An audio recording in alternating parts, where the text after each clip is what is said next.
സ്വകാര്യ സ്വത്തിൽ ഒരു ശവകുടീരമോ ശ്മശാനമോ നിർമ്മിക്കുന്നതിന് ജില്ലാ കളക്ടറുടെ അനുമതി വേണമെന്ന് അഭിപ്രായപ്പെട്ട ഹൈക്കോടതി ഏത്? കേരള ഹൈക്കോടതി.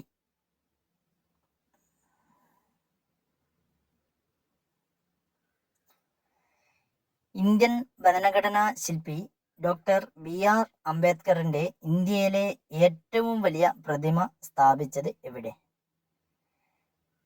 തെലങ്കാന സംസ്ഥാനത്തിലെ ഹൈദരാബാദ്. അംബേദ്കറിന്റെ വെങ്കല പ്രതിമയുടെ ഉയരം 125 അടിയാണ്. പിയർ അജന്യു പുരസ്കാരം ലഭിച്ച ആദ്യ ഏഷ്യക്കാരൻ ആര്? സന്തോഷ് ശിവൻ.